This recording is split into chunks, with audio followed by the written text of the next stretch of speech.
We have done songs with numbers in the title, so how about movies? From psychological thrillers to comedies to historical epics. Let's see what top 10s we can come up with. But first, here's Neil with 10 numerical movie facts. Thank you, guys. So here's some number-tastic facts for you. Movies with numbers in the title often span a variety of genres and have become iconic in their own right, with many becoming cultural landmarks or generating significant franchises. What's in the box? 1 is the most common number in movie titles. We might as well call it White Jack. Apparently 197 is the number that hasn't been used yet in a movie title. Let my people go. 12 Years a Slave is the last Oscar-winning Best Picture to have a number in its title. Solomon Northup is my name. One Flew Over the Cuckoo's Nest won 5 Oscars, which make it the highest-winning movie with numbers in its title. You're no crazier than the average asshole out walking around on the streets, and that's it. The Chinese animated movie Nisa 2 is the highest-grossing movie with a number in its title, grossing $1.9 billion. You know, it's interesting that he'd find a knife exactly like the one the boy bought. The Friday the 13th franchise has 12 films in its span, making it the most with a number in its title. Oh, what monster could have done this? Buster Keaton's Seven Chances is the first movie released with a number in its title in 1925. We require your scroll on this eviction notification. Whilst a short movie, 9 Songs is considered one of the most sexually explicit mainstream movies released. Right, that's right. You're a very attractive woman. Antonio Banderas' starring flick, The 13th Warrior, is considered one of the biggest flops ever. When you die, can I give that to me daughter? Have a great night, guys. Thank you, Neil. Lovely to hear your voice as always. Welcome to the top 10 of anything. Episode 182, movies with numbers in the title. Now, no sequels. You're not allowed Inside Out 2, Iron Man 2, any of those kind of things. Joining us this week, will you please welcome Melinda from the Haute Set Podcast. Yay! Hello. Thank you for having me on the show. It's wonderful to have you here. First of all, before we go into our top 10s or anything like that, do you want to tell us a little bit about your podcast? Because I've listened to a few episodes and I'm hooked. I have to say I'm hooked. So please. Oh my gosh. Well, okay. Wow. Well, thank you. Yeah. So the podcast I host with my friend Ariel, and we are both costume designers and technicians that have a background doing theater costumes. And we decided to start the podcast because, I mean, number one, we like to talk. I feel like that's kind of important if you want to start a podcast. But I think we were both really particularly wanted to talk about movie costumes because we love costumes. We love looking at them. And I think movies are such a great topic because, you know, they're made for everybody. They're for all of us. And so it's a medium that, you know, people all over the world can watch the same thing and we can have a conversation about it with anybody. And I think we're particularly motivated because we feel like a lot of people don't necessarily understand what a costume designer's job is.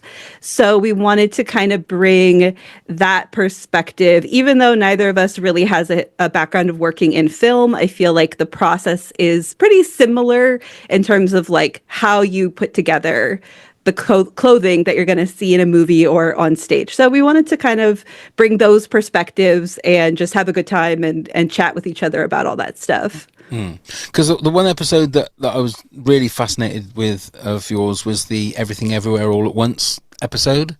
Now, the thing is, being a cinema fan like I am, my wife always says that I watch movies different to her. She just watches it and it's just going in, and whereas I'm always watching for like continuity errors and it always fascinates me with something like Everything Everywhere all at Once. If you listen to the episode, you were saying about how they were going and taking stuff off of racks of like, I think Goodwill stores and things like that. I always thought that stuff for movies were made just specifically for the movies. They didn't go off and buy stuff from just a rack that anybody could buy. They were specifically made. That's what I always thought. Yeah, I think that I mean, that certainly can happen. When you're getting into the world of contemporary clothing, I think obviously every costume designer has a different sort of process and has a different background of how they put things together. But when you're talking about contemporary clothing, it's much more likely that they're buying something that they can then buy like 4 or 5 of them, so that you have those multiples and have like your backups in case, you're doing a scene where someone has to like jump into a pool with their clothes on or something. You want like multiples of the costume. But yeah, certainly there are movies where a lot of stuff does get made, but I think that is going to be more often in like a historical or a fantasy or a science fiction type of movie. And even then, there's people that I follow on social media that like their entire social media presence is dedicated to like spotting when costume pieces get reused from one movie to another, because after the movie wraps, that clothing has to go somewhere, and sometimes it ends up in a storage facility that can then be rented out to another production. So you find people who really hone in on those details and just track different things. It's particularly, I would say, particularly popular to track stuff, especially in the sort of like Victorian 1800s movie costume period drama things, because a lot of that stuff gets reused, even if it gets altered a little bit. So it depends. It depends. Right. When it comes to something, I don't know why it shot into my head, but Nick Frost's character in Shaun of the Dead, when he's got that I Got Wood t-shirt, is that something that they would have found in a store and thought, oh, we need that, or would they have gone and made that specifically for the production? Yeah, that's become like an iconic. Question. That's like an iconic piece, and if they've just taken that off of a shelf, that's like, my God, that's lucky. Yeah, I think it's so. I don't know for sure. To me, it looks like something that was picked up at the mall. It just has that, especially that time, like the early 2000s, there was a million graphic t-shirts and a lot of them had that pre-worn vintage look, and it was such a trend. So I would guess that probably came from like the mall somewhere, and somebody saw it, because there's a whole profession of people whose job is just to go shopping for designers and collect things for them and present them with tons and tons of options for them to choose through. So, and something like that, I wouldn't be surprised if like Nick Frost and Edgar Wright and Simon Pegg were involved in choosing that particular t-shirt. That wouldn't surprise me if they had a hand in picking that particular thing, because it is, that's a big commitment to wear a shirt like that, because you're going to wear it for like the whole movie in that case. Yeah. So with your job, or whether it's movies or theatre, would the cast have much of a say in what their costume, would they liaise with you as a costume designer, or are you sort of like, well, no, you liaise with the director or the producer and this is what we're going to do, so you just have to wear it? Yeah, oftentimes, especially in theater, the costume design process has started before the actors have been hired for the show. So there's been conversations between the designers with the director before the actors have even been cast. And then sometimes, depending on who your cast is, you might go back in and refine your designs to suit them and their look or something. But for me personally, I do like to collaborate with the actors, and I want them to feel good about what they're wearing, because I think that even if it's a small thing, I think it enhances the performance, because the actors feel confident, they feel comfortable. They're doing so much work to bring that character to life that I don't want to hand them a costume that doesn't align with that character development that they've done. So I want to talk to them in the fitting room, and I wouldn't necessarily let them dictate what they're wearing, but if they're taking a character in a particular direction that's unique to them, I want to know about that so I can support that with the design and not contradict it with what I'm doing. And so it becomes like an evolving conversation throughout the process. There's time to make adjustments and kind of rethink things to a certain extent as you're going. But some designers don't really like to do that. Their design is their design, and they don't really collaborate with the actors. But I personally like to do that. So right, can you watch a movie without having a critical eye on the costume design part? And if so, what makes bad costume design in a movie?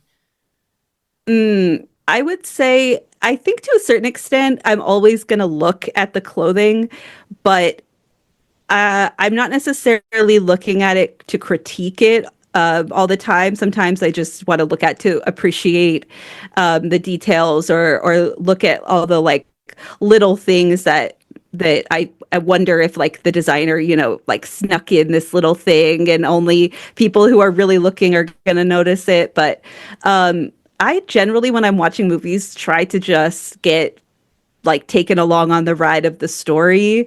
I'm not one of those people that like is trying to figure out the twist of the movie. I like to just sort of let the story happen to me. So I try to just kind of let the whole visual happen, but I am always going to be looking at the clothing. But and then in terms of like what makes something good or bad, I mean, I think there's a lot of it is a matter of taste, and a lot of people that really care about costumes are going to watch movies and be very critical if things are not like, to their mind, 100%, historically accurate, if it's a time period movie or stuff like that. That doesn't necessarily bother me, because I definitely come from the school of thought that like, we're here to make art. We're not here to make like a museum exhibit. So I don't mind bending the rules as long as we all know that that's what's happening. I don't mind doing that, because I think that you have to keep the story. The story is number one in anything, whether it's on stage or on film. The story is number one. And if you're telling the story and you're supporting it with the clothing, then I think you've done your job. And so I always want to give people the benefit of the doubt of why they made the choices that they made, even if it's not what I would personally do. So right. I try to just enjoy it. What's your favorite movie in regards to costume design then? What would you class as the top of the mountain? So? Wow. Oh my gosh. Wow. People always ask me questions like that, and I never have a good answer. I never have anything prepared. Or if say for instance, if someone said to you, can you show me amazing costume design, then you would say, well then watch this movie, because this movie gives it everything. I lost you for a second. Oh, are you there? Sorry, I missed the second half of your question. Oh, sorry. So say for instance, someone come up to you and said, "What is a great movie for costume design?" Where would you sort of push them? What movie would you push them to? Yeah, it's a big question. I would say if you want like fantasy, or if you want big costume moments, honestly, one of our episode for Wicked just came out this week, but I think that Wicked is one of the best costume movies that I've seen in a long time in terms of big swing, big fantasy, big moments. And so I think that one is fantastic for that. I think if you want historical and like details and realism, I think anything by Sandy Powell is going to be fantastic. Just any movie that she's done. It's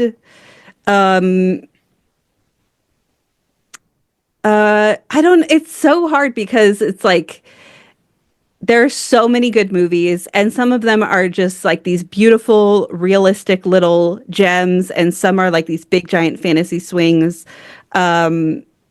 So I'm going to leave it kind of vague and leave it there because I can't even begin. I can't even begin. That's fair enough. Okay, so in regards to your top 10, with movies with numbers in the title, not sequels, how hard or easy did you find it?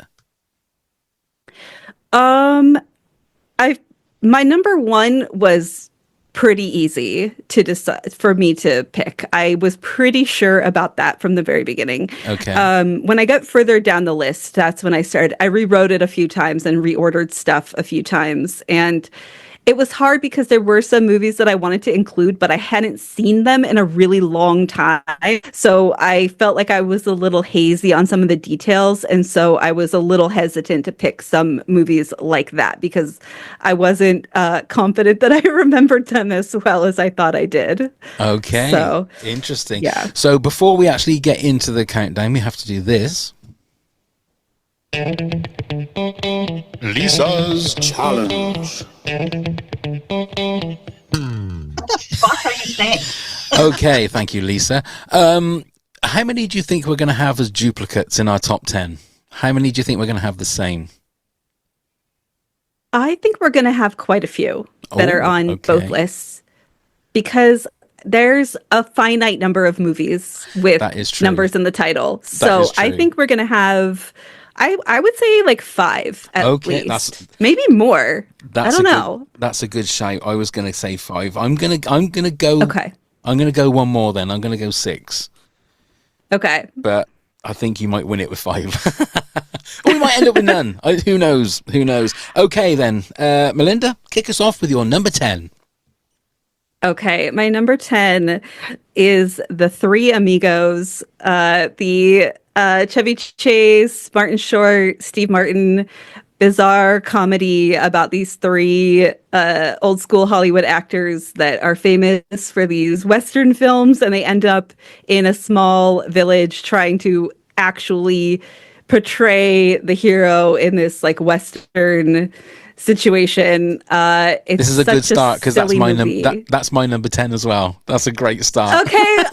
Amazing. Oh my gosh. Yeah. Wow. This movie was one that was just on TV all the time when I was a little kid.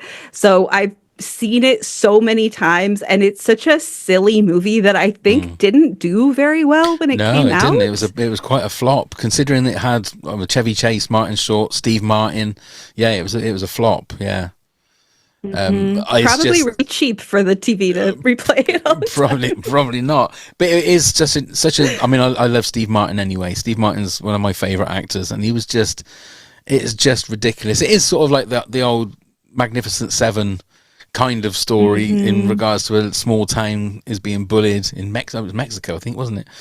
And so they think it's kind of an unfortunate.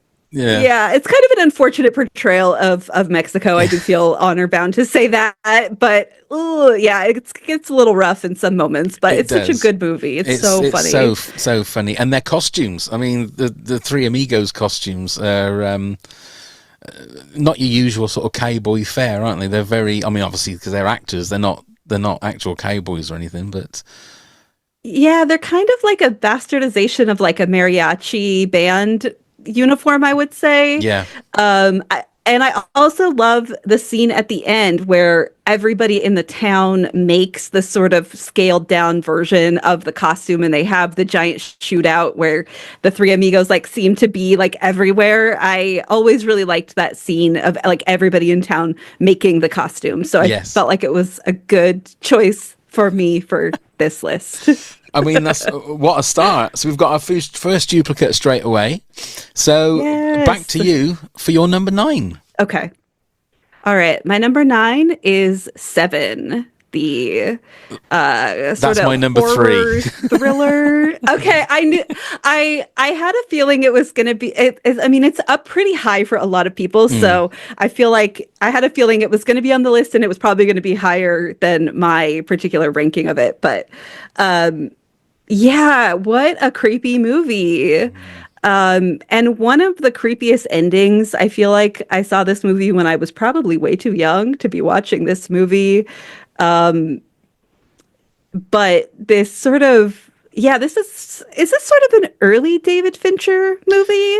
Is it earlier in his career? I'll double check on IMDb, but I'm pretty sure it was one of his very early ones. Yeah, one of his first movies. I think it was post Alien 3, because he did. What a way to start!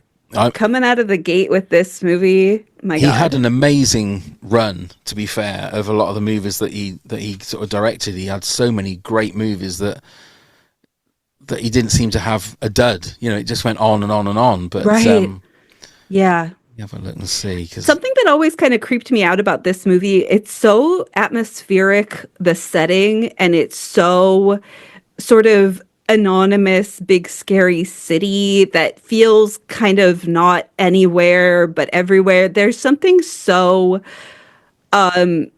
the menace underlies like every scene in this movie, and it just permeates everything. And so it's definitely one that really creeps me out, even though the actual like gruesome images aren't necessarily the part that I find the most creepy. But and there's also there is horrible city. There's a nice, not nice, but there is a sliver of humor, you know, in certain sections. But when it's bleak, it's really bleak, and it's got one of the bleakest endings of a movie that, you know, it's famous for that kind of thing. But so David Fincher did Alien 3 in 1992, and then it was 1995, I believe, was 7. Wow! But I mean, Social Network, Zodiac, Gone Girl. He's done some amazing movies. Yeah. And a lot of good too. I love Zodiac. I've seen Zodiac so many times. It is such a good film. Yeah. And that one is unfortunately hits pretty close to home, because I live very near where those crimes were committed. Oh, so. Really? Yeah. They're all like Bay Area and Napa County focused, and I live very close to there. So it's one of those things that kind of doesn't leave people's imagination in this area, because it's just sort of present. So I can imagine. Yeah. I can imagine. But yeah, it's a great movie. It's I think that was the first time I watched Brad Pitt and thought, no, Brad Pitt's not just a pretty boy actor. He's somebody that's he can act. You know, he's a really good actor, and Morgan Freeman obviously is great. And oh my God. It was just, I'll tell you the one thing that, again, I suppose it's sort of not a costume design, but production design. All of those diaries that John Doe wrote, and there's like just tiny little writing, but like pages and pages and pages of it. I'm assuming that some production assistant is having to sit in a room and just write that out. It wouldn't have been printed, I suppose. It would have been just written and written and written, but they're the kind of production design things that I love. I love those kind of like attention to detail, where it just looks like somebody has spent hours and days just writing those out. And Kevin Spacey, and you imagine obviously. They sort of like lined everybody up and made everybody do like a handwriting sample to be like, okay, who's got the best serial killer handwriting, which is probably not a skill you want to put on your resume after that movie. But or there's 1,000 interns that are all there with a page each, having to write like 10 pages a day or something. But oh my God. Okay, so you're 2 in, and we've got 2 duplicates so far, so that's not bad. Yeah. Let's see whether this one's a duplicate then. So my number 9, I'm going for a Spielberg classic, and Close Encounters of the Fourth Kind. Oh, wait, 4th or 3rd? It's the 4th. Close Encounters of the Fourth Kind. Oh shit! You've got me. Isn't it? It is Close Encounters of the. Or is it the Third Kind? 3rd. Oh my God. The amount of times I've seen that movie, and I've gone and it is the Third Kind. Why have I written Fourth Kind down? Oh my! I think that's the sequel, and we said no sequels. Honestly, I mean, that movie is like nearly 50 years old, and I cannot believe that I wrote down on my notes Close Encounters of the Fourth Kind. That is crazy. Coming to a theater near you this summer 2026. That's when Richard Dreyfuss comes back with the aliens. That is the Fourth Kind. It's a Spielberg. Yeah, great movie. Great movie. I just don't know what the title of it is. So there you go. I had never seen that until a couple years ago, and honestly, my first. It's one of those movies where I knew it from The Simpsons without knowing it from the movie, the scene where he makes the devil's peak or whatever it's called out of mashed potatoes. That's right, yes. Yeah, it's got so many iconic moments in it, but it's I feel I need to move on quickly because I got the name of the movie wrong. All right, that's fine. So, it's fine. Anyway, that's my number 9. So, Melinda, over to you for your number 8, please.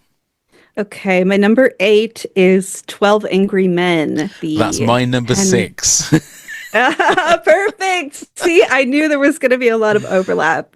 Man, what a great movie. That's another one. I hadn't seen it until I think maybe like a year or two ago. I finally watched it for the first time, and amazing movie. Really, unfortunately, holds up to now. I completely agree. Yeah, and I think it's one of those movies. I think I've seen a couple other Henry Fonda movies in the last couple years that I'm just like, man, that man can talk. That man can act. He is dynamite with a monologue, and he's so good in that movie. It's wild. Yeah, and it also it always makes me sweat thinking about that movie because everybody in there, in the room, the 12 jurors are all sweating because it's a sticky day. Everybody has got this tense pressure, and it always felt uncomfortable to watch that movie, not just because of the subject matter, but because you can see them all sweating in this room and trying to, but it's an amazing, I think Glenn Ross is another one where it's like a masterclass of acting. You've got these amazing actors all bouncing off of each other, and 12 Angry Men is another one, and Henry Fonda is just, George C. Scott in it as well is amazing as well. But it's one of those movies. It was one of the first movies I put on my list, I must admit, that had to be in there with 12 in there. So we're up to 3. Okay, so that's pretty good. I think 6 might be too little as well, but let's see. Okay, my number 8. Here's one that doesn't have very much costume design because they're all pretty much naked in it, apart from some shorts or whatever you want to call them. I'm going for 300, the Zack Snyder movie. Oh, wow. I didn't even think about that movie for this. Now, first of all, it is 300, isn't it? It's not 200 or 400. I believe it is 300. We're in agreement. It is 300. Thank God for that. Now, you talk about production design and the way that a movie... I've always said that movie looks just amazing because it was the first of its kind in regards to it pretty much all being digital and green screen, and imitated so much afterwards. But I love that movie. And then when you see the graphic novel and you see how close it is to looking like the actual graphic novel, it is an amazing piece of work. Zack Snyder can be a little bit over the top sometimes, and 300 is over the top, but it's absolutely a great movie. That's one of the few that I saw on the giant IMAX screen in San Francisco, where the screen is so big that it actually has like a slight curve to it because you wouldn't be able to see the edges. And I think that was maybe the first movie I had seen on that screen. And I mean, what a perfect movie to see that way. It was so overwhelming. And to see it with that big of a group of people, because it was packed, of course, like that was an experience, to be sure, for an epic film to see it that way. But I don't think I've seen it since then. I don't think I've ever watched it again. So yeah, but there's certain visuals. Yeah. Oh yeah, it was definitely a sort of trailblazer. There hadn't been a film like that before. You hadn't seen action scenes filmed like that before. And it was, I mean, I can remember watching it for the first time and thinking, my God, what is this? It was like just watching a movie on speed, because it was like just all over the place and there's blood everywhere and heads being lobbed off, and you've never seen anything like that before. But it's it's a great movie. So I'd recommend watching it again. But again, if you've watched it in IMAX, it's probably hard to sort of watch it any other way, really. You kind of I'll watch it on my phone, like while I'm trying to fall asleep sometime, for sure. It'll be the same experience, I'm sure. I'm sure it will. If you put the phone right up close to your eyes, it'll be almost almost like it. Okay, then your number 7, then, please. Okay, my number 7 is Apollo 13. The Ron Howard film. Yeah, this one didn't quite make my top 10. Okay. So. Yeah. Wow. I love this movie. I watched it. I just happened to watch it again recently. I put it on while I was doing something around the house and just sort of ended up watching it. It's one of those. But I kind of miss this type of movie that is, a human story told in a realistic way, but very,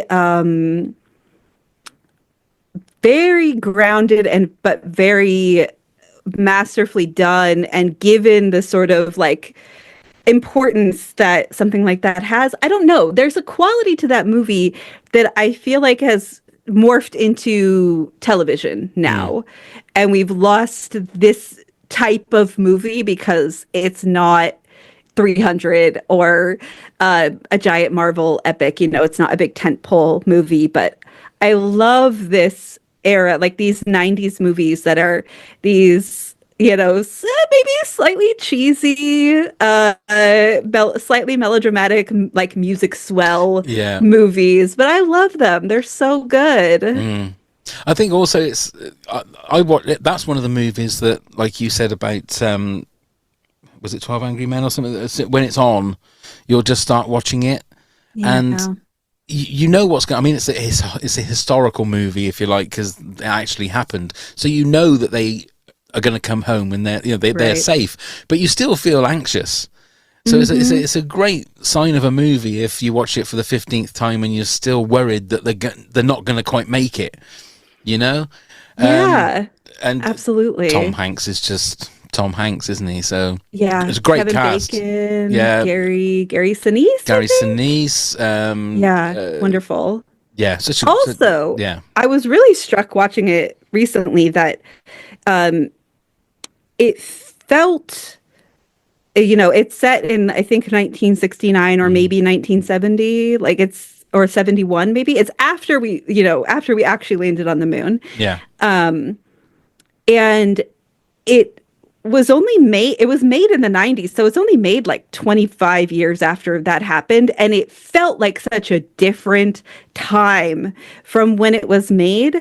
But I was thinking about it particularly from like the costume point of view, because there's real vintage costume pieces that they're using in the movie, like you can tell, because there's certain textiles that just don't exist anymore that they're using for particularly the women's wear in the movie. But it would be like making a movie now set in the year 2000 in terms of how far back it was and the sort of access you would have to being able to just go into a store and buy a bunch of vintage clothing and put it on your cast. So I was thinking about that in particular, and how that doesn't feel so far away to me as the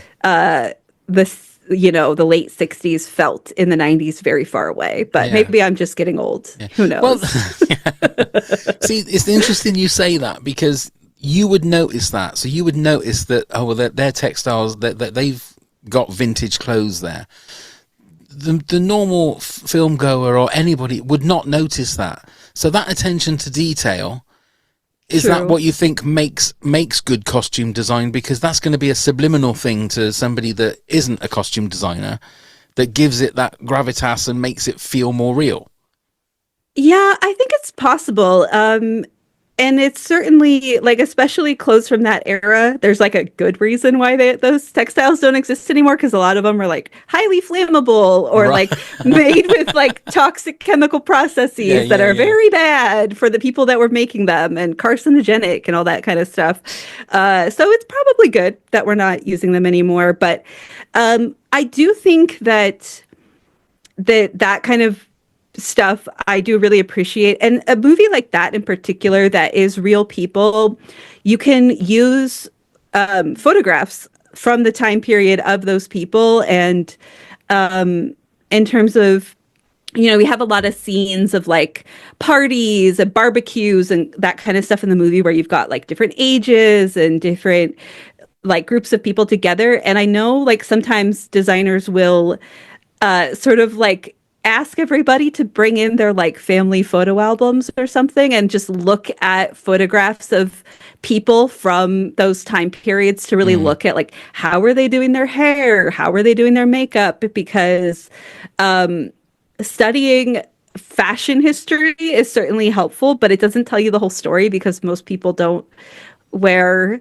whatever is, on a runway. That's not like our daily experience. So getting to see the sort of the day-to-day reality of what people wore and representing that, I think, is what takes something from like a good design to a great design, because it feels real to the people watching it that were alive at that time. They can remember, oh, my aunt whoever had a dress exactly like that, and I remember her and I remember that dress, and it creates like an emotional connection to the movie beyond even the story, because you're connecting it to your life and your experience. And I think that is what starts taking it into like great costumes.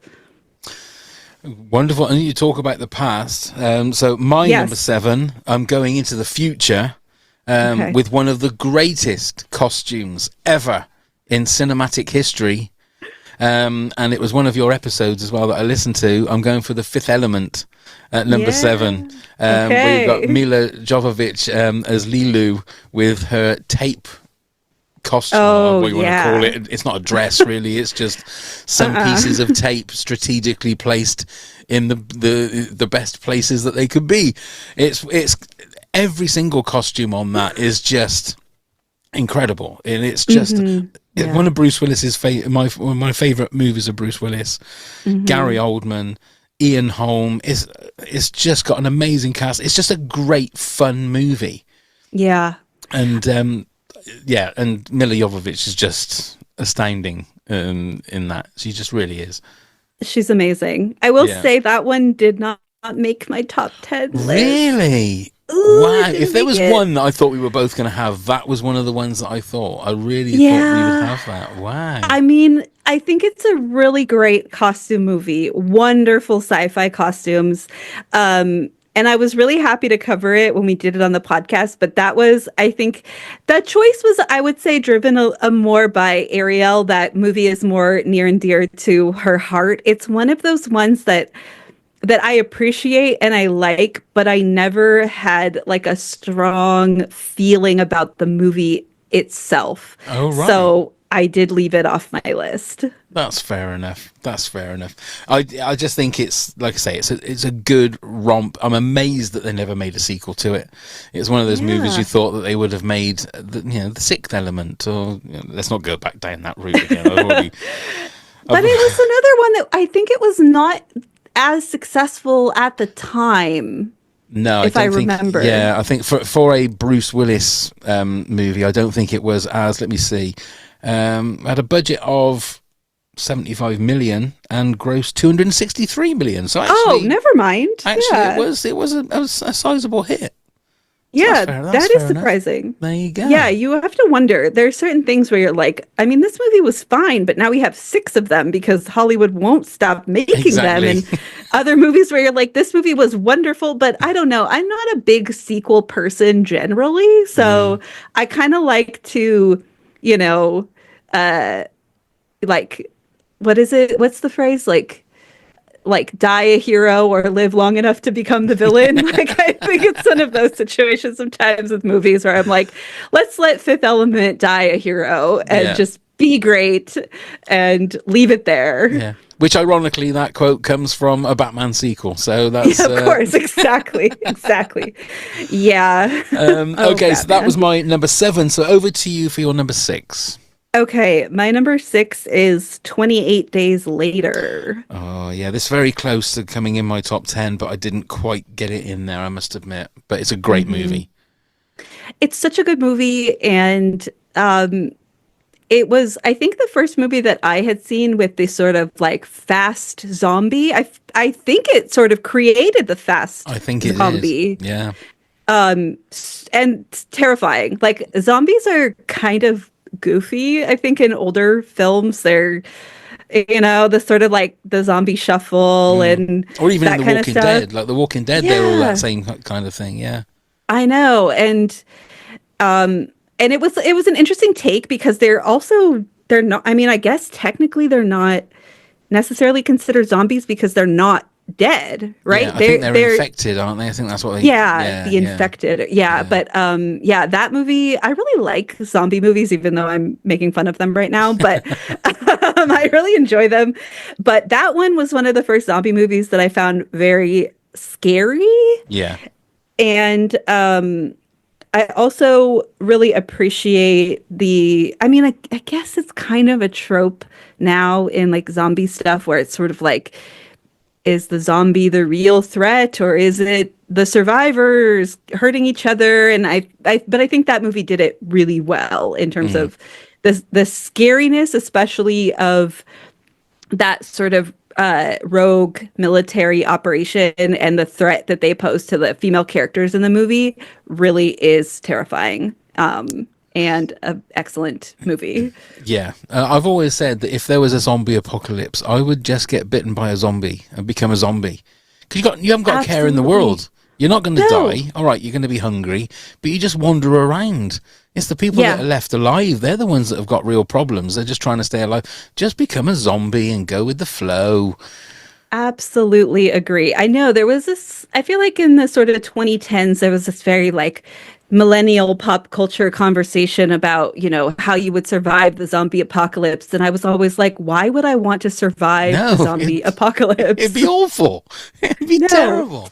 Terrible. Yeah, we're not having that. No. Okay, so my number 6 was 12 Angry Men, which we've already had. Yeah. So we're halfway through. So it's time for this. Oh, yeah. Pop quiz, hot shot. Pop quiz, hot shot. So what I've got for you, I've got 10 lines from movie posters. Okay. So the taglines from movie posters, and all of them, the answers have got, obviously, numbers in the title. Okay. Let's see how easy or hard these may be. But here we go. So number one. They changed her diapers. She changed their lives. I believe this is 3 Men and a Baby. All right. Well done. 1 out of 1. Number 2. Not every gift is a blessing. Not every gift is a blessing. I don't know. Do you want to have a guess? It kind of sounds maybe like a Christmas movie. So, no, I don't know. Gift is a blessing. I got nothing. No. I don't know. Way wrong answer. It's actually The Sixth Sense. Oh my gosh. Okay. All right. Okay, number 3. Every moment is another chance. Every moment is another chance. It sounds kind of sentimental, but it sounds like a sentimental tagline, but I'm going to guess 127 hours. Way wrong answer. No, it's 8 Mile, the Eminem movie. Oh, wow. Okay. Okay, number 4. How do I loathe thee? Let me count the ways. Aha, that is 10 Things I Hate About You. All right. Well done. Number 5. Turning 16 ain't easy when you fall in love for the first time. I gotta go 16 Candles. Is correct. Well done. Number 6. Better late than never. Better late than never. Better late than never. I don't know. I don't know. It's the only thing that's coming to mind doesn't have a number in the title, and it's that's cast. not good. I know the only thing I can think of is Castaway with all those FedEx packages. Oh, right. But I know that's not right. I'll give you Way wrong one of those. It's 40-Year-Old Virgin. Oh my God. Okay. There you Wow. go. Wow. Didn't even. Yeah. Okay. There you go. Okay. Number 7. Imagine having to win over the girl of your dreams every friggin' day. Okay. 50 First Dates. All right. Well done. That's 4. Here's number 8. 5 good reasons to stay single. 5 good reasons to stay single.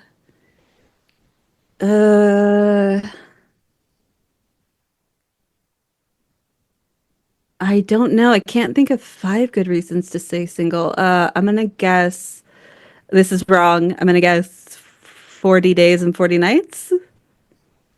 Way wrong answer. I thought you were going to say it then. It's 4 weddings and a funeral. Oh, There you go. they threw me off with the 5. They did. Okay. They did. Number 9. The power behind the throne.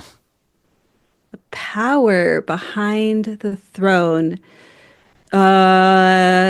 Is it going to be Lord of the Rings: The Two Towers? Oh, that's a good guess. I didn't think of that one as Way a... wrong answer. It's not. It's actually 9 to 5. The Dolly Parton, Oh. Lily Tomlin movie. Wow. Okay. Interesting tagline for that movie. Indeed. Pretty Okay. vague, that one. That could mean anything, couldn't it? And your final one, number 10. A disgrace to criminals everywhere. Disgraced criminals everywhere.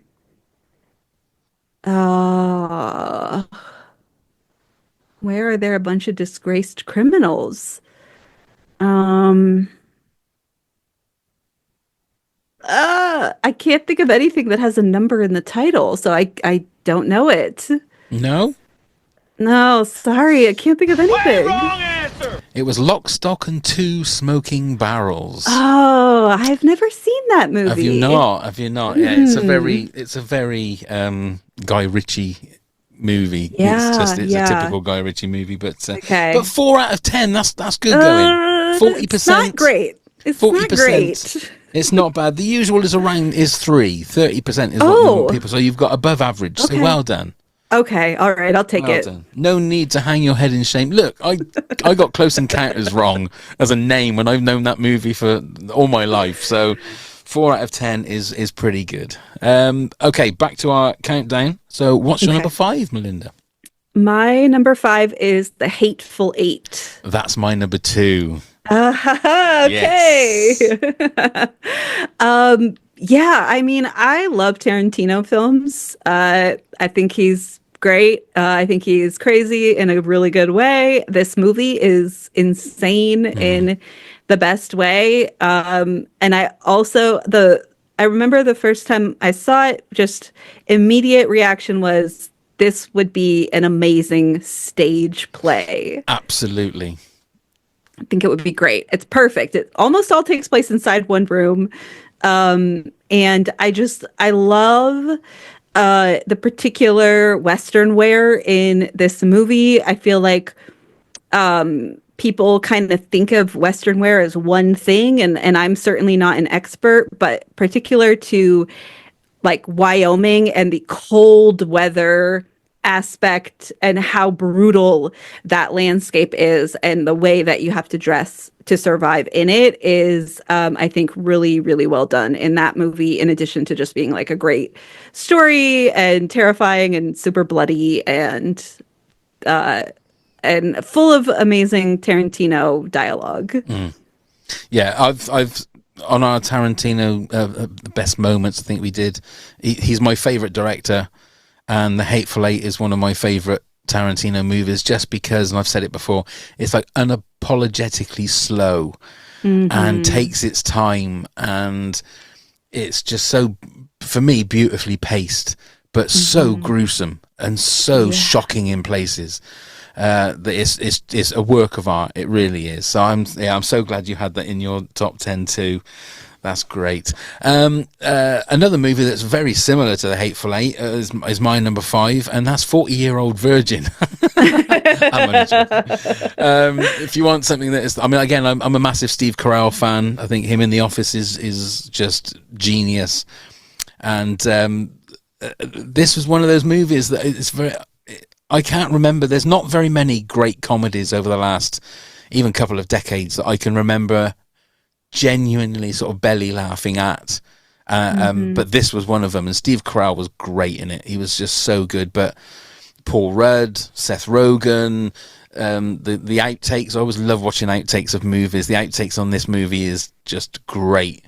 So I kind of felt like I had to put it in there just as like I say, it's very hard to make good comedies, as you can tell with the fact that there are so many bad ones out there.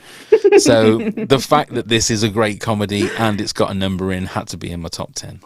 Absolutely. Yeah, I sadly overlooked that movie on this list, but it's so funny. And I remember seeing it when it came out and just being like, wow, we did it. What excellent, like one of the best comedies in a long time. And I mean, yeah, Steve Carell is a genius. He's a comedic genius, and everyone in that movie is so good. Excellent film. And just the scene where he has his chest waxed is enough to make you laugh, and B, as a man with a hairy chest, to make you cringe just so much. The fact that he really did it is just insane. Like, and the why? Fact like, obviously it was a one take kind of thing, because once he's having it done and all of the reactions were real, Paul Rudd had to look away because he just couldn't take it anymore. It's so good. It's so good. The moment when he like hops up off the table and he's like, okay, we're done. Yes. That is a moment where you're like, that is Steve Carell, the actor,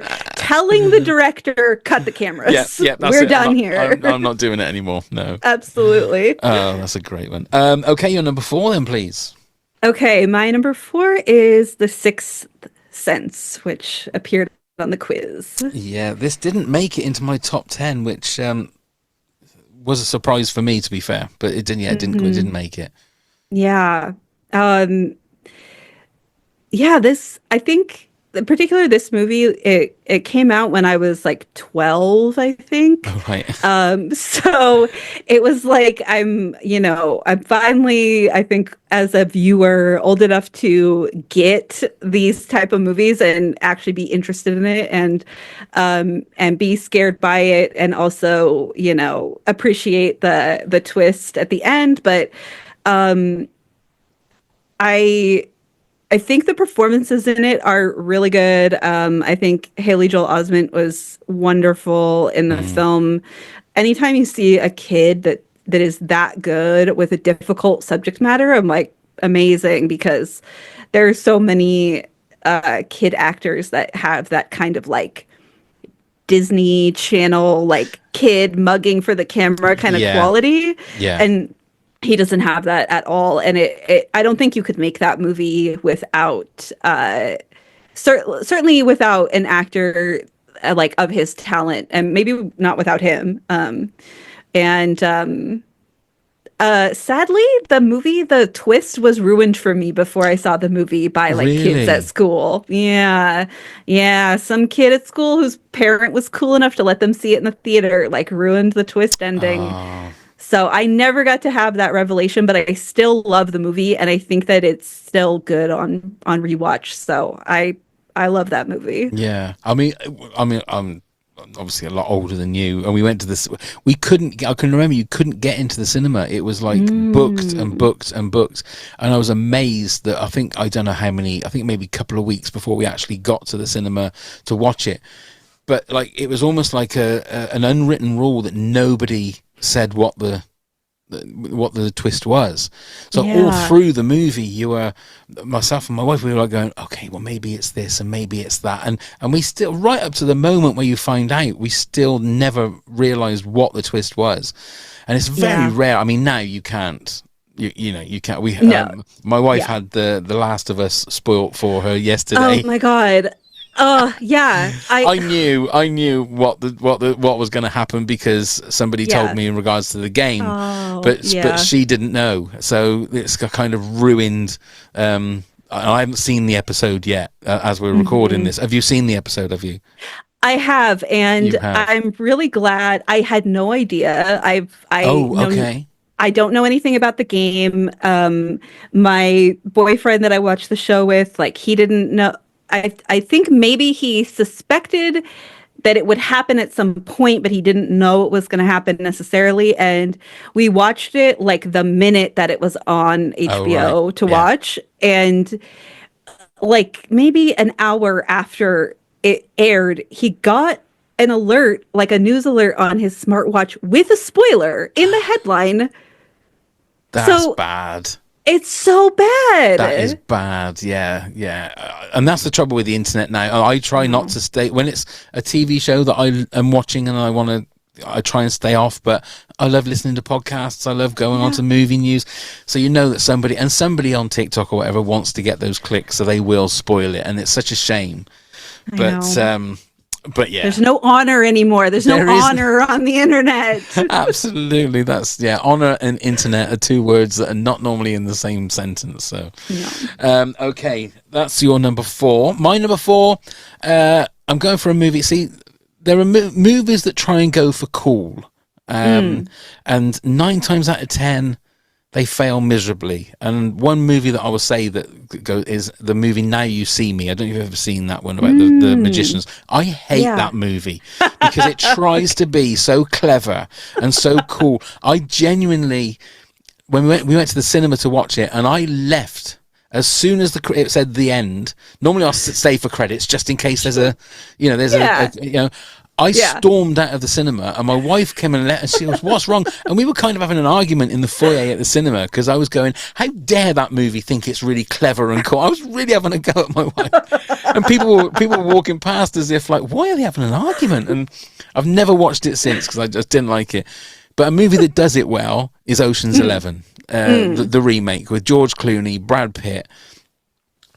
Yes, there isn't like an ounce of fat in that movie. It is so. I've watched the original with, I think it's Frank Sinatra and people like that, and it's not the same because I'm used to the Clooney.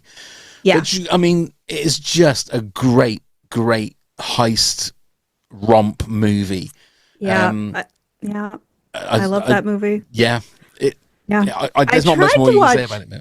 I know it's perfection. It's like the height of that genre. It does it so well.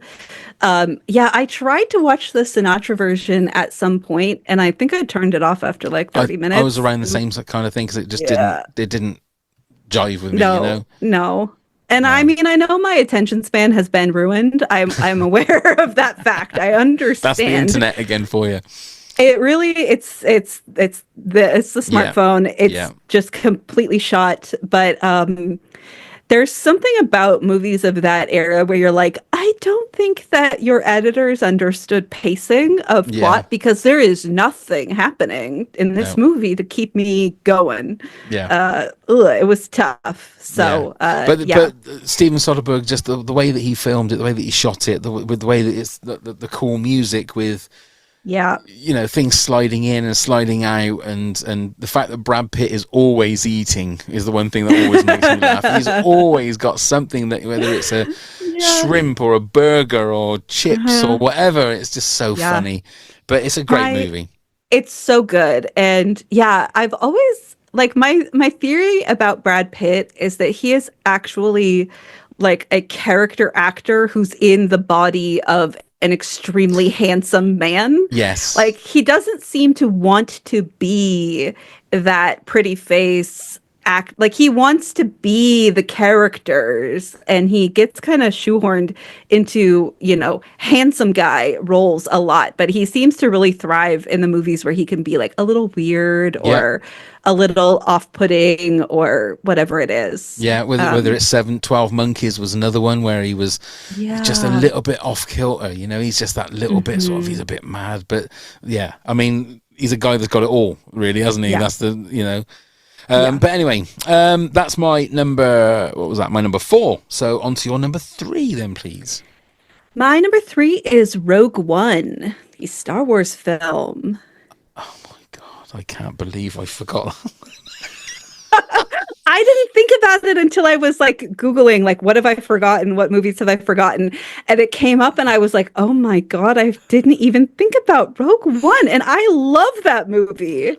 I genuinely feel like I should just stop this episode and just stop now. Oh no. Because with all of the paraphernalia around me, I know, I can see. how the hell did I not think? Because I'll try and get Star Wars into every top 10, you know? Absolutely, yeah. As best, and I cannot believe, I apologize to every one of my listeners that I haven't put Rogue One in there. I hang my head in shame. I thought Close Encounters was bad. I thought that mistake was bad. No. I would not have thought of it either. And yeah, I'm a lifelong Star Wars nerd. And even though I do have a bit of Star Wars fatigue at this point of like the number of properties, I don't have space in my brain for all of them. But yeah, I love Rogue One because I feel like it took a much more like nuanced, interesting approach to what a rebellion movement would look like in terms of the infighting and the moderates versus the extreme viewpoints, even within people that are on the same side. And it's one of the few movies that is sort of like this prequel where I'm like, yes, I needed this movie. I didn't know how much I needed this movie until I saw it. Usually I can kind of leave those, but it's such a good movie. So I'm assuming that you're an Andor fan as well. I am. I haven't watched all of it. Again. Oh, right. Okay. Please don't revoke my Star Wars fan card. No. But I watched the first season when it came out and thought it was amazing. And I don't know why I haven't watched, because is it just 2 that are out? Well, I think as we're recording this, the first 3 episodes came out yesterday. Okay. Because they're releasing them in 3 episode blocks, and every 3 episodes is 1 year. Oh, cool. And then the 4th block will then lead directly into Rogue One. So you can watch the last episode of that block, and then it goes into Rogue One. Wow. And then you just roll straight into A New Hope, and on you go. Indeed. And you can just... Yeah. I was going to say, for anybody, because I said like no sequels or anything, I really class Rogue One as a standalone movie, even though it does roll into... It's not like episode 4, episode 5, episode 6 or anything like that. I feel it's a standalone movie, so it would count, and I cannot believe that I didn't even think about it. That's just crazy. I did the first time that I saw it in the theater, I was with a friend, and I didn't realize it until after the movie that she had no idea what it was going to be. Oh, right. Okay. Like she thought we were seeing episode 8 or something. So like the whole time she's like, where's Rey? Where's Chewbacca? Like, where's Finn? Where's Poe? Like, she did not understand what was happening. And I had friends that made that exact same statement because it came, that was when they were making movies every year, wasn't it? So episode 7 came out, then Rogue One came out a year later. And I had friends who were messaging me going, this movie's shit. I said, where's BB-8? Where's Chewie? And I had to try in a text explain the context, and it's very hard. It's very hard when you're trying to explain to them why it's 4, 5, 6, 1, 2, 3, 7, 8, 9. It's such a hard thing. You have to send like a GIF of you like adjusting your glasses because you're like, let me get my nerdy glasses on straight and explain to you the history of Star Wars canon. Yeah. Like, it's because all I think then is that I just look like a great big nerd now because I'm trying to the same as when you're trying to explain why the X-Men aren't in the MCU and the MCU and DC. Like I'm trying to explain to my wife that, well, no, he's not going to be in this because he's a completely different. He's DC. He's not. You won't see Superman with Deadpool, you know. So you try and explain and that, like, and then I don't know, they all wear capes, and you're like, okay, but okay, so in the 1930s, like Stan Lee was doing this over here, and then this guy was doing this over here, and they're not friends with each other. Like it's so stupid, and it makes it even worse because then all of a sudden Spider-Man turns up, and you try and explain Sony and Marvel, and it just becomes, you just think, oh god, it's not. There's no point. There's just no point. But well done, you've won today. Forget about the quiz. you've put Rogue One in there, so you have won. All right. I didn't know it was a competition, but I will take it wasn't until you put Rogue One in there, and I failed miserably. So we'll yeah. My number 3 was 7, which we've obviously already spoken about. So what's your number 2? My number 2 is 10 Things I Hate About You. Okay. Yeah, I love that movie. It came out at the exact right time for me to be obsessed with that movie. I think it's there was like a whole genre in like the 90s and the 2000s of, let's remake Shakespeare and put it in a high school. But I feel like that movie did it the best of all of them, and such amazing performances by like young, cast of Julia Stiles and Joseph Gordon-Levitt and Heath Ledger. Like everybody in that movie was on the brink of becoming like a huge movie star, and they all were so funny and like charming, and the like biting, sarcastic humor, the shrewdness of it all. I love it so much. Like it's one of those movies that came out when I was like 13, so it was just like the perfect time to be obsessed. I've never seen it. Do they? Oh wow! Do they talk in sort of Shakespeare prose, or are they talking? It's not. It's just in like they talk normally, because it's a remake of The Taming of the Shrew, isn't it? Yeah. So it's and The Taming of the Shrew is, that's a tough Shakespeare play to do, because it's so, the sort of gender politics of it are so of the time. And, you like to think that maybe we've grown a bit since the 1500s in our views on like women and how they should act.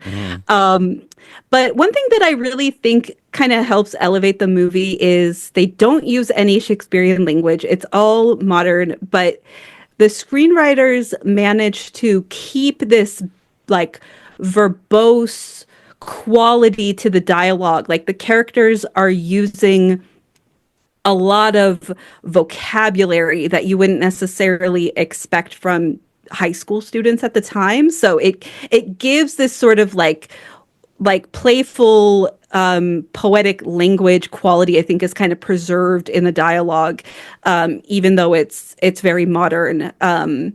But it's great. It's like two sisters. The older one is like the shrew. She and the way that they kind of interpret that character is that she just is kind of alternative and doesn't live up to societal expectations of being sweet and kind. Like she does whatever she wants and she's very unapologetic. And her younger sister is very much the, little princess of the school. And she's very sweet, but she's also very shallow and doesn't have a great sense of self. So she just sort of lets everybody like steer her into how she should act. And I would say see the movie. It's a really good one. I think even if you're not a teenage girl, I think it's still a good movie. Now, I was going to say, I don't want to sound sexist, but would you class it, is it a chick flick? Would you class it as a chick flick kind of movie? I would. Right. But in the sense that it is absolutely told from the perspective of two teenage girls and the things that they care about, and they're teenagers, they're in high school, so it's very high school-y, but I think the performances in it are really good, and it's also kind of it's got a great setting. The film is a bit of like a love letter to the city of Seattle. It's filmed there in the like 2 months of the year where it's not cloudy all the time. Oh, right. So everything's like beautiful and sunny, and they really showcase the city in like a lovely way also. So I don't know. I think it's a great movie. Okay. And that's your number 2. My number two was The Hateful Eight. Excellent. So we've reached the top. We've reached the summit. At the moment, we've got 4 the same. Okay. So if we happen to have the same number 1, you will win Lisa's challenge. I'd be very surprised if we've got the same number 1, I must admit. I know that we don't. Right. You have already put my number one on your list, and I sort of danced around it and didn't say anything. Okay. What is your number one? My number one is Ocean's 11. Ocean's 11. So we have got another one. So there you go. We've got 5. So you've won Lisa's challenge to start with. Well done. Well done. So yeah, I mean, we have sort of spoken about Ocean's 11, but it's a great movie. What do you think of the sequels? I did not particularly care for Ocean's 12. Same. I thought that Ocean's 13 has a bit more of the charm of Ocean's 11, but it's not my favorite. I did really like Ocean's 12. Ocean's 8. I really liked Ocean's 8. I've never seen it. I saw a couple of clips from it and I thought, no, I don't like it. Yeah, I know a lot of people didn't particularly care for it, but I think that if you like those actors, I think it has that sort of ensemble charm that Ocean's 11 has. So if you don't like that group of people, that group of women, you're probably not going to love it. But it also has a big emphasis on fashion because it takes place. The sort of heist takes place at the Met Gala, which is the biggest night in fashion in America. So if you like clothes, which I do, it's also a great thing to have it so much focused on that. So that kind of endears it to me. Fair enough. That's your number one. My number one, well, I started my top 10 with a Steve Martin movie, and I'm going to finish with a Steve Martin movie, and it's The Man with Two Brains. Oh. Now, I don't know. Have you ever seen this movie? I don't think so. No, it's one of Steve Martin's early. In fact, I think it was his second movie after the Jerk, which was his first movie, which was a massive hit. This is with Steve Martin, Kathleen Turner, and Steve Martin plays a brain surgeon who has worked out this technique where he can unscrew the top of your head and do brain surgery and then screw the top of your head back on. And his character's name is Dr. Hafar. That's his name. Oh.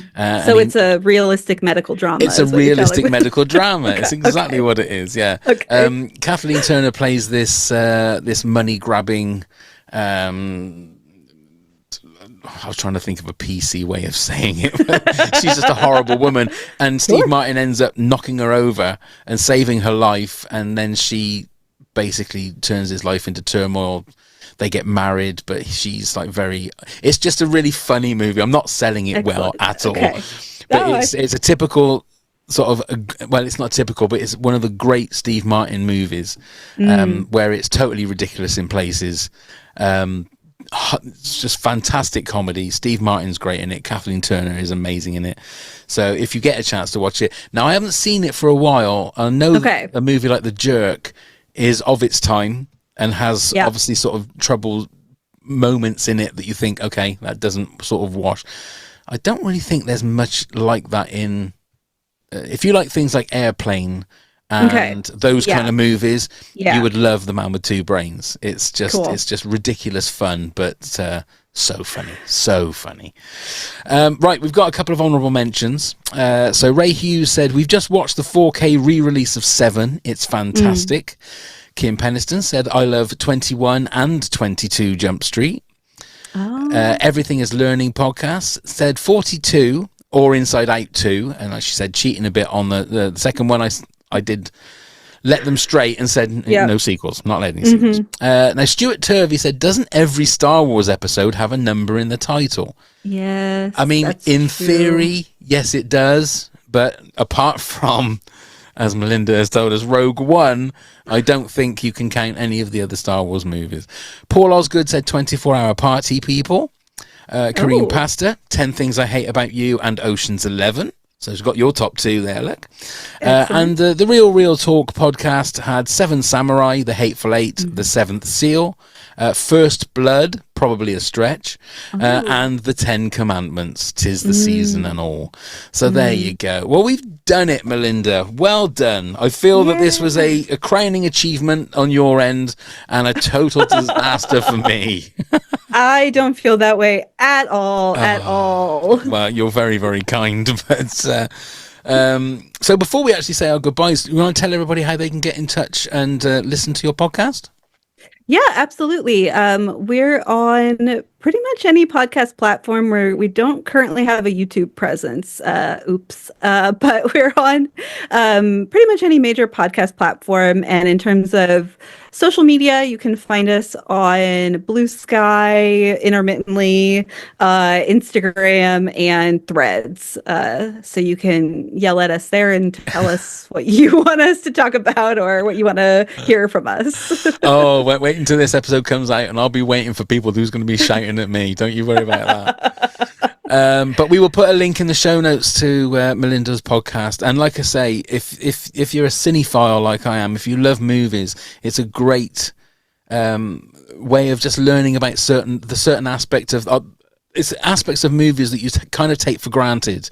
You know, everyone's in costume and you kind of think, well, yeah, they've just picked the costume up and chucked it on. But your podcast definitely delves behind that and some of the reasons for it. And I like I say, I find it fascinating. So thank you very much for that. Thank you. Please go and have a listen to it. Just click on the show notes. And the same with all of our stuff. It's all in the show notes. If you want to be a member of our Patreon, come and be a Patreon top head. And if you want to be a guest on your own episode, if you want to be come and join me and watch me make an absolute ass of myself, by all means, come and join our Patreon. All of the links are in the show notes for wherever we are, and all of that gubbins, it's all there. Just click on that. Melinda, thank you so much. It's been so much fun chatting to you. Thank you so much. Thank you. It's been really great. It was definitely a memory exercise to try to be like, what do I actually think about this movie, and is it better than that one? So it was really fun to do. Excellent. Thank you so much. And for everybody else watching and listening, thank you once again. And let's go start the countdown as I hang my head in shame again.